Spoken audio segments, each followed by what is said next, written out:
Lionel Messi, Spain, and a final 2 decades in the making. East Rutherford, New Jersey, Sunday, July 19, 2026. Late afternoon light slides across an 81,000 bowl of noise. The world has agreed to call New York, New Jersey Stadium for one summer. The ground most fans still know as MetLife Stadium. In one locker room, Argentina the reigning champions. 90 minutes become the first team to defend a World Cup title since Pelé's Brazil did it more than 60 years ago. In the other, Spain, unbeaten through 7 matches, haven't conceded a single goal in the entire tournament, chasing a first World Cup star since between them. On the same ground where his international career nearly ended in tears a decade earlier, stands a 39-year-old from Rosario, playing what is widely expected to be the last World Cup match of his career. Almost nobody watching remembers that for a few weeks in 2003, he very nearly wore red instead of blue and white. This is the story of the time Lionel Messi could have played for Spain.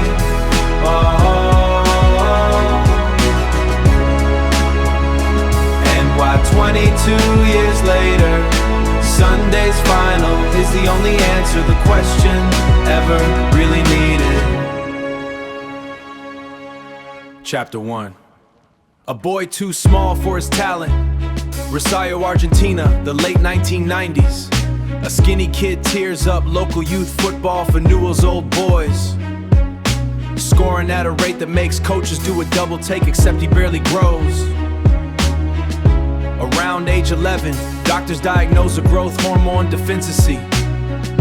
Treatment is expensive, more than his family can sustain long term. And Newell's can't cover it either. Barcelona can. In 2000, the story goes, the club's sporting director, Carlos Rexach, agrees to sign the 13-year-old almost on the spot. Supposedly sketched out on a napkin because no contract paper was on hand, condition that Barcelona pays for his medical treatment and relocates his family. That September, Lionel Messi and his father leave Rosario for Catalonia. Chapter 2, La Masia. He enters Barcelona's academy, La Masia, and starts absorbing a footballing education built on short passing, tight spaces, and reading the game a beat before everyone else. The exact style about to define Spanish football's greatest era. In his own academy age group, later nicknamed the generation of '87, are young Gerard Piqué and Cesc Fabregas. Both born, like Messi, in 1987, and both future full internationals for Spain. He isn't just growing up Argentine here. He's being built, technically, inside the machine that's about to conquer the world, just not wearing its colors.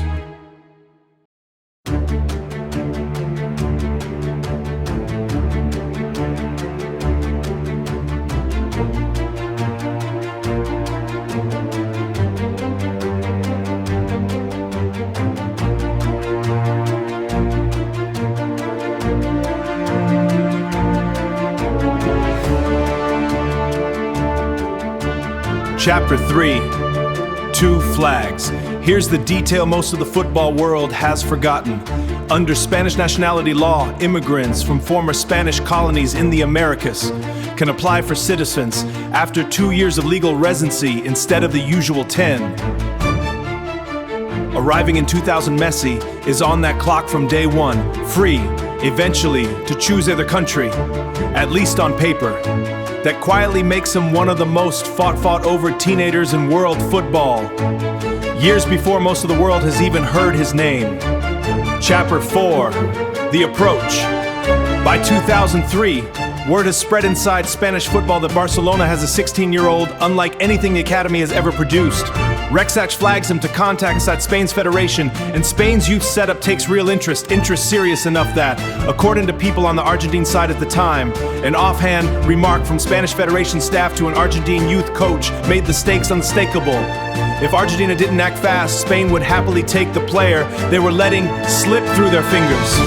At that point, remarkably, Argentina's federation hadn't called Messi into any youth national team at all. Under FIFA's rules, a player belongs to no country until he plays a competitive match for one, and Messi, at 16, still belonged to nobody. Chapter 5, Argentina's scramble. What follows is less a footballing decision than a rescue mission. Argentina's federation, led by longtime president Julio Rondona, moves fast. In 2004, the Argentina under-20 team schedules friendlies against Paraguay and Uruguay for the specific purpose of Captain Messi, locking in, under FIFA rules, a tie to Argentina that no other federation could ever undo. It works.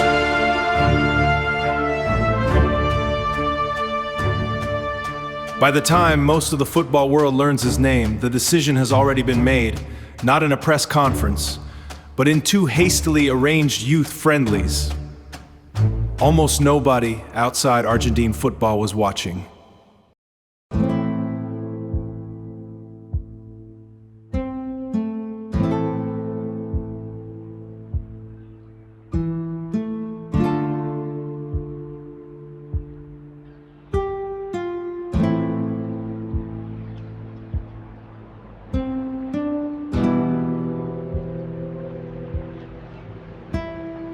Chapter 6, in his own words. The paperwork was only catching up to something Messi had already decided. In September 2000, the same month he left for Barcelona, a 13-year-old gave a rapid-fire interview to a Rosario newspaper, Diario La Capital. Asked about his dream, he answered without hesitating to play for Argentina. He has said as much himself in interviews since, that Spain's federation informally asked whether he'd consider switching allegiances and that he always intended to wear Argentina's colors out of love for the country he grew up in. Chapter 7, a passport, not a shirt. One more twist, in 2005 Messi does obtain Spanish citizenship, not for footballing reasons but bureaucratic ones. Spanish league rules at the time cap how many non-UU players a club can register, and Spanish nationality solves that paperwork problem for Barcelona. But by 2005 he has already played competitively for Argentina's youth sides. The passport is real, the door to representing Spain has already closed. He carries citizenship to this day in a country he will once represent on a football pitch. Chapter E8, 2 Tim lines.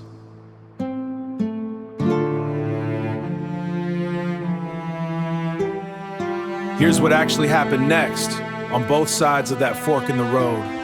Spain, without him, enters its own golden road. Spain, without him, enters its own golden age. Xavi, Andrés Iniesta, and Messi's own academy, classmates, Piqué and Fabregas win Euro 2008, the 2010 World Cup, and Euro 2012, the only national team in history to complete that exact 3-tournament run. Argentina, with him, spends the next decade in 2014, then back-to-back Copa America this weekend to complete that exact 3-tournament run. Argentina, with him, spends the next decade in a far crueler story. A World Cup final loss to America, final losses to Chile on penalties in 2015 and 2016. The second happened at this very stadium in East Rutherford, where Messi missed his kick publicly, announced he was walking away from the national team out of pure heartbreak. For years, the counter history writes itself. Imagine him in red instead, slotting to the best team runners-up ones.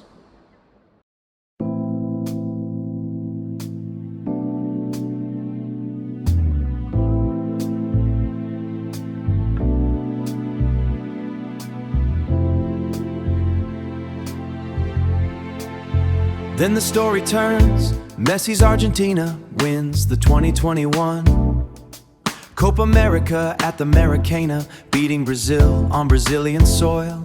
They beat Italy in the 2022 Finalissima. Then in Qatar that December, they win the World Cup itself, in a final still argued over as the greatest ever played. Messi at the center of it, finally holding the one trophy his career had been missing. 2 years later, Argentina retains the Copa America too. In 3 years, becomes the most decorated player in the history of international football.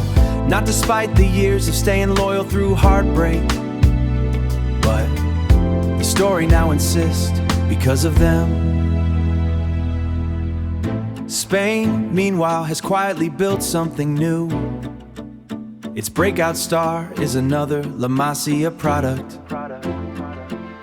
Lamine Yamal, who helped Spain win Euro 2024 as a 16-year-old and finish runner-up for the 2025 Ballon d'Or at just 19.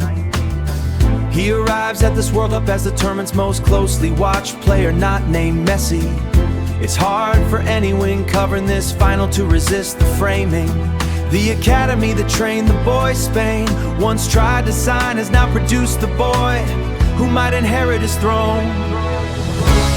Which brings us back to Sunday, kickoff 3 p.m. at Life Stadium.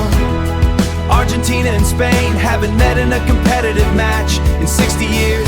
Now they meet in a World Cup final. Argentina chasing a title defense no team has managed since the 1960s. Spain chasing a first world star since 2010. Both sides in the middle of runs that already rank among the best international has ever produced. Spain calendar himself in 24 has the Spanish generation.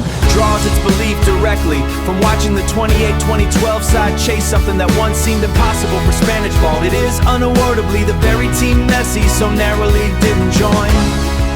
For Messi it's expected to be a final World Cup match played in the one stadium where a decade earlier his international story nearly ended in tears. This time he isn't trying to become Spanish, he's trying to beat them once more, as thoroughly Argentine as the boy who gave his answer in Rosario in 2000, years before most of the world knew his name.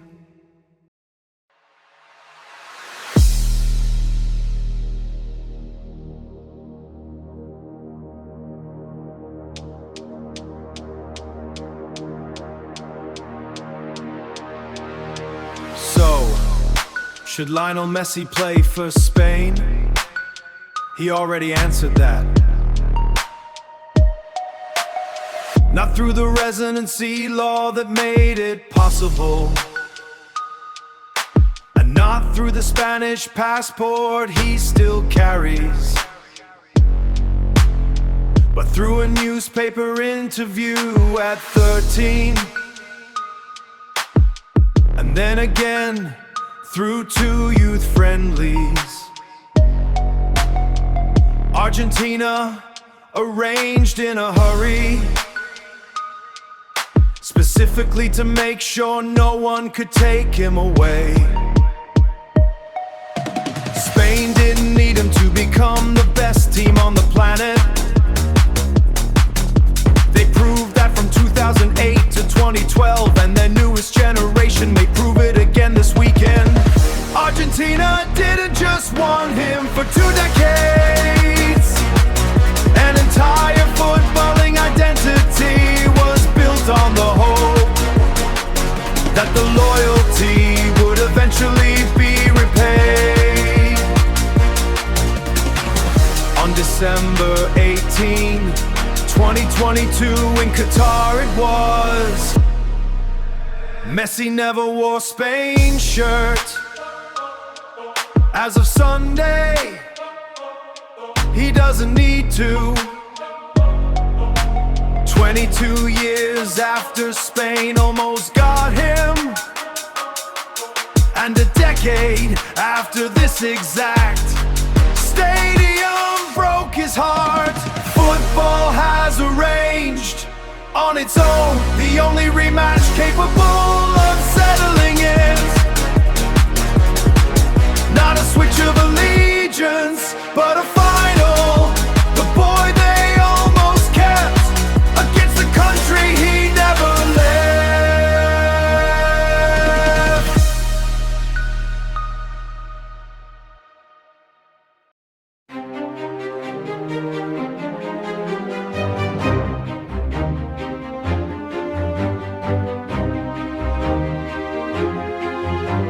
A shy 13-year-old boy steps off a plane from Argentina, carrying little more than a backpack, a football, and an impossible dream. His name is Lionel Andrés Messi. He wasn't arriving as a tourist.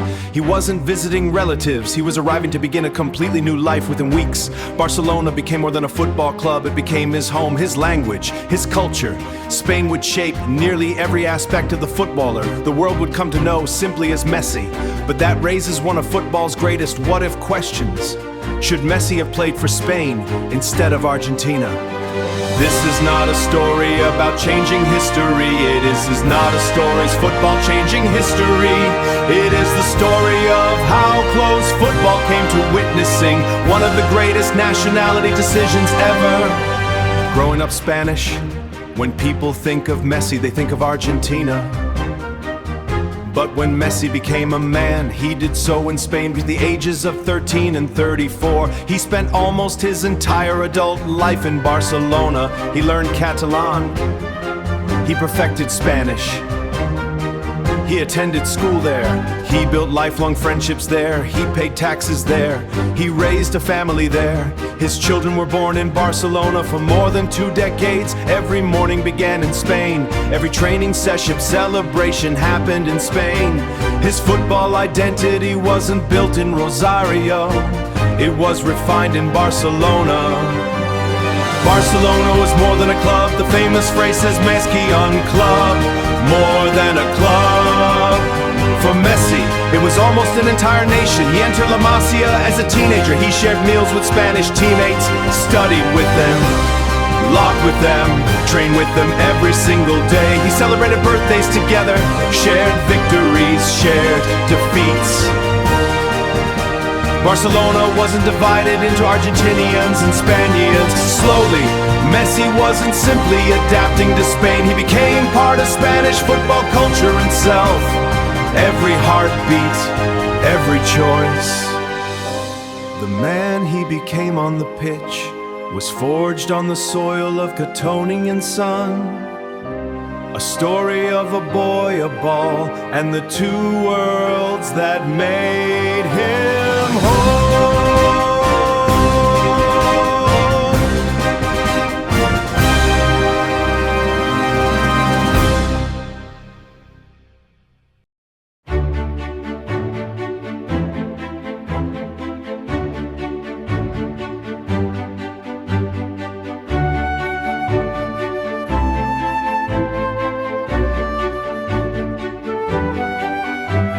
The Spanish core.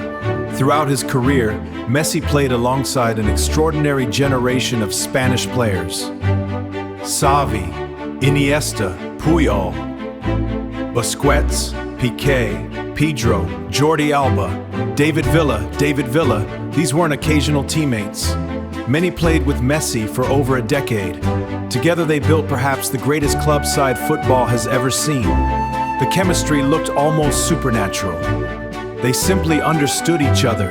Every movement was anticipated, every pass already imagined. Years of playing together had created a football language unique to Barcelona, the team that dominated the world. Now imagine one change. Replace Spain's right winger, a striker, with Messi. From 2008 to 2012, Spain won UEFA Euro 2008, FIFA World Cup 2012. Many Barcelona players formed the heart of that legendary national team. Xavi dictated the rhythm, Iniesta unlocked defenses, Busquets controlled midfield, Puyol led the defense, Piqué organized the back line, Villa scored goals. Now imagine adding Messi, not learning a new system, not adjusting, simply walking into a team that already played exactly like Barcelona. Because it was Barcelona, just wearing different shirts, the alternate reality. Imagine the tunnel before the 2010 World Cup final. Casillas, Puyol, Piqué, Busquets, Xavi, Iniesta, Villa, Messi. 7 Barcelona teammates, 1 football philosophy, 1 identity, 1 dream. The understanding built over hundreds of club matches would have required almost no adaptation. The world's greatest player joining the world's greatest national team. It's one of football's most fascinating alternating histories.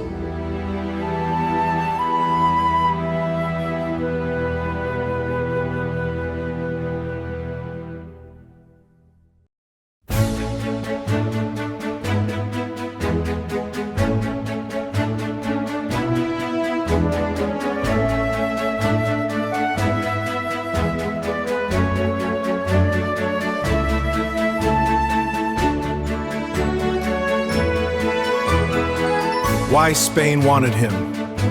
This wasn't fantasy. Spain genuinely wanted Messi. According to multiple accounts over the years, explore whether Messi could represent Spain after living there and progressing through the youth system.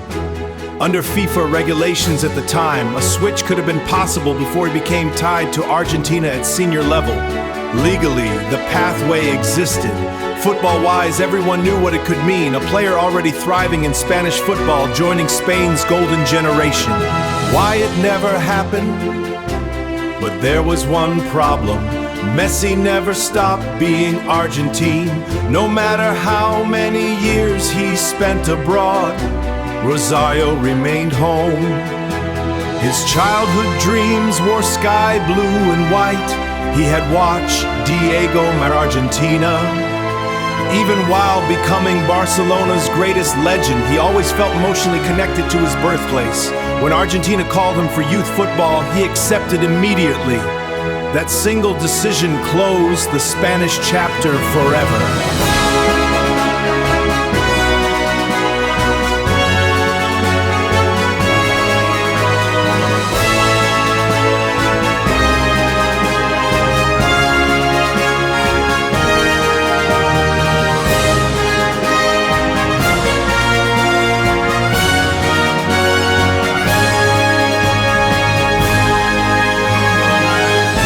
Barcelona's greatest son.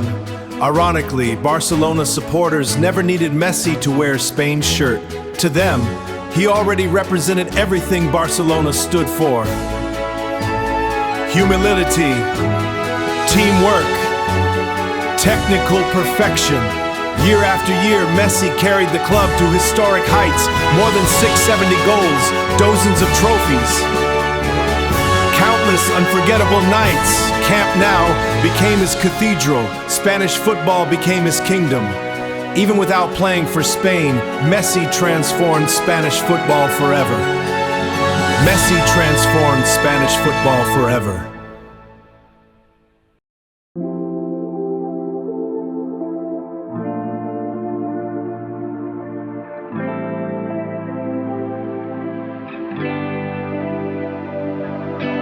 What would have changed had Messi chosen Spain? Oh, history might look completely different. Would Spain have won even more titles? Would Messi have lifted the World Cup earlier? Would Argentina have waited even longer to national glory? Perhaps the greatest rivalry of Messi's career. Messi versus Spain would never have existed. Instead, Messi would have been Spain. Football history would have been rewritten. Yet football is not only about trophies, it's about belonging. Every time Argentina played, Messi wasn't just representing a country, he was representing his grandparents, his childhood friends, the streets of Rosario, the sacrifices family made before Barcelona ever noticed him. Those memories could never be replaced by medals. Identities are measured in passports, it's measured in the heart. For years, critics questioned Messi's commitment to Argentina. Some believed he looked happier in Barcelona than with the national team, but he never gave up. He endured heartbreaking defeats. 3 consecutive major finals lost, relentless criticism, retirement announcements, comebacks.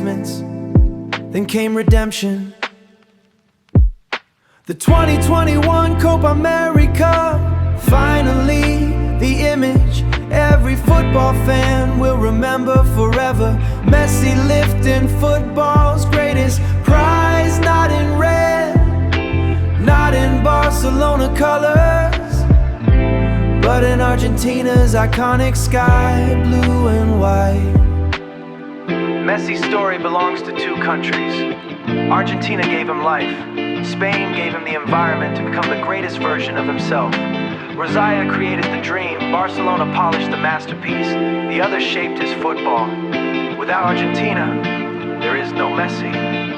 that may never have been the Messi the world came to know.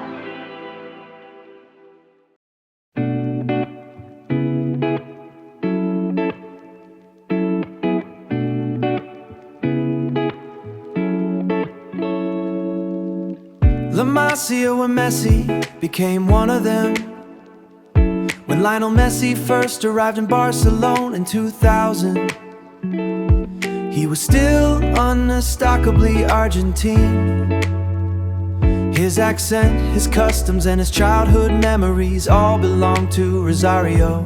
But football has a unique way of bringing people together, and nowhere was that more evident than at La Masia, Barcelona's famous youth academy. La Masia was not simply a football school. It was a place where young players studied and grew up together. Every day followed a rhythm. School in the morning, football in the afternoon, homework in the evening, and countless hours spent with teammates who'd eventually become lifelong friends. Messi wasn't isolated as the Argentine kid. Instead, he became part of a close-knit group of mostly Spanish and Catalan youngsters. They spoke Spanish together, joked in the locker room, shared meals and celebrated birthdays. Over time, Barcelona stopped feeling like a foreign city. Players like Cesc Fabregas, Gerard Piqué, Victor Vasquez, and others weren't just teammates, they were part of Messi's teenage years. They experienced the same challenges, they experienced the same challenges, the same dreams and the same pressure of trying to earn a place in Barcelona's first team. This environment shaped Messi's personality. The quiet teenager learned Barcelona philosophy. Almost instinctions in possession and collective movement became second nature. By the time he reached the first team, joining Spanish football, he felt like someone who had grown up inside it. Had he chosen Spain, 2 players were the national team. Because in many ways he had already spent his formative years living the same football education as Spain's future World Cup winners.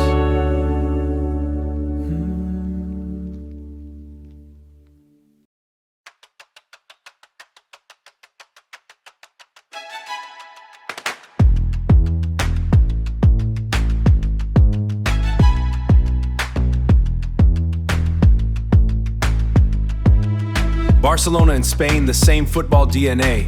One of the strongest arguments for Messi playing for Spain lies in how remarkably some Barcelona and Spain were during the late 2000s. When Spain won Euro 2008, the World Cup in 2010, and Euro 2012, the backbone of the team came directly from Barcelona. Carlos Puyol commanded the defense. Sergio Busquets anchored midfield. Xavi Hernandez controlled the tempo. Andrés Iniesta unlocked defenses. Pedro Rodriguez provided relentless movement. David Villa finished chances. Every international break, these players would leave Barcelona together, but simply to continue playing the football they already knew by heart. Now imagine adding Messi to that lineup. There would have been almost no tactical adjustment. Messi already knew exactly where Xavi wanted the ball before Xavi even passed it. He understood Iniesta's subtle movements without looking. Busquets knew when Messi would drop into midfield.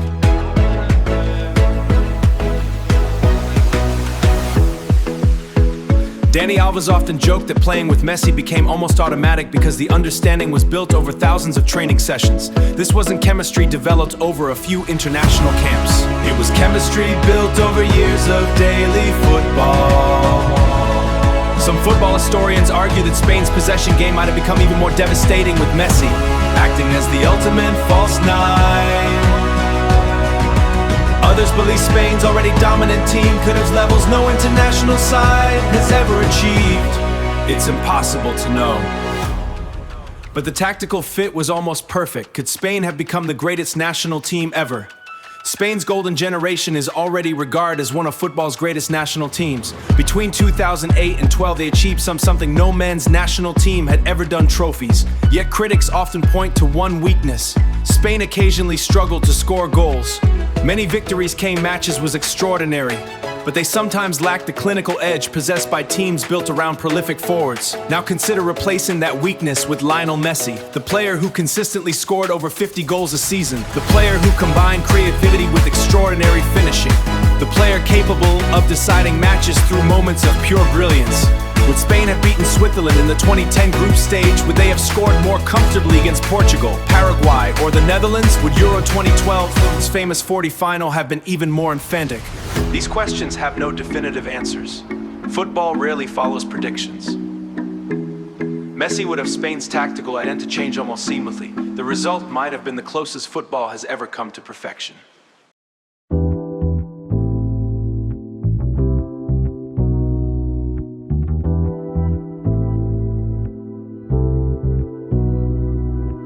Messi would have fit Spain's tactical identity almost seamlessly. His arrival wouldn't have required Spain to change their philosophy.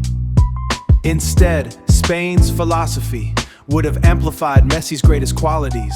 The result might have been the closest football has ever come to perfection.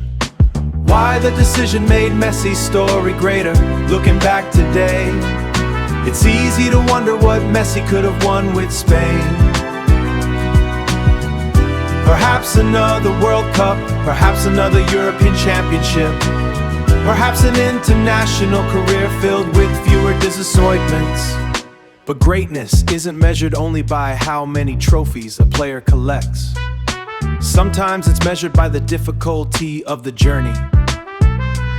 With Argentina, Messi inherited enormous expectations. Every match invited comparisons with Diego Maradona. Every defeat brought criticism. Every missed opportunity became front-page news. There were moments when many believed his international legacy would forever remain incomplete. Yet Messi refused to walk away. He continued returning every time Argentina needed him. He chose loyalty over convenience, he chose emotion over certainty. When Argentina finally won the Copa America in 2021 and the FIFA World Cup in 2022, those victories meant more precisely because they were greatest difficult to achieve. Had he represented Spain, those triumphs might have arrived sooner, but they would never have carried the same emotional weight. Today, Messi's legacy is unique because it bridges two footballing nations. Spain gave him the chance to fulfill the dream that had lived in his heart since childhood. That balance is what makes Lionel Messi's story so extraordinary. He became Barcelona's greatest legend without ever representing Spain. And he became Argentina's greatest modern hero without ever forgetting everything Spain had given him. In the end, the debate over whether Messi should have played for Spain remains one of football's most fascinating what-ifs. Should Messi have played for Spain? From a football perspective, Messi combination might have produced the most unstoppable national team ever assembled. His chemistry with Spain's Barcelona core was already proven over hundreds of matches. But football isn't played only with tactics and talent, yet chose the one a legend shared by two footballing worlds.